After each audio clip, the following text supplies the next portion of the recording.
research methodology. So here, the research strategy, I apply the quantitative and also the qualitative approaches. And for the data collection, so the first one is secondary data, which is I take from the CRM theories, the Basel documents, annual report, and financial statement in 3 consecutive years of the bank.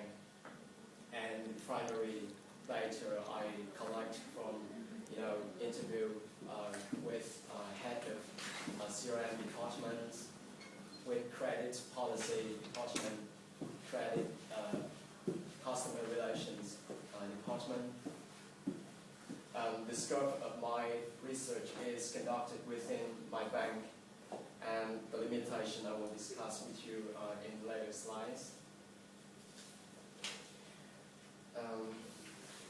So the chapter 2, so here I give you some definition of credit risks according to the State Bank of Vietnam and also the Basel Committee. The causes of credit risk, so I define here the causes from the borrowers with the subjective reasons and objective reasons. The subjective reasons I define as the changes in the customer's source of repayment. When there is change in the customer's source of repayment, they have no revenue, they have no cash flow to realize their application to the bank. And for the objective reasons, so so far we have witnessed many changes in the macro economy and the policy from the government, from competent authorities. There are fluctuations and it's not constant.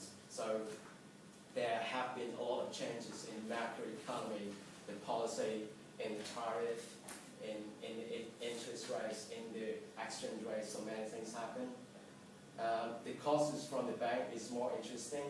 With here, the credit concentration is one of the major factors to create the credit risk. So credit concentration is actually, when you focus too much on one customer, on one industry, such as the real estate. So we have heard the story about the heavy bank. They have too much exposure to the real estate. And when the real estate industry went down, then heavy bank placed bankrupt. And the fact you have seen heavy banks does no longer exist because it has too much exposure to the real estate. And one more major causes for credit risk here in the bank is the credit granting process. Here I deal with the credit appraisal and monitoring. So many banks, they are fully aware of the well-functioning credit granting process, but they ignore and they don't implement seriously because of their peers. So a lot of banks, they compete to each other and they think how to attract as many customers as possible, and they don't care too much about the well-functioning system.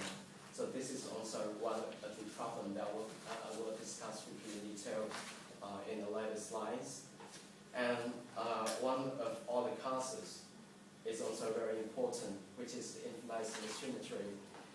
This is defined as inadequate access to customer database, and this results in the fact that wrong customers are targeted. So during my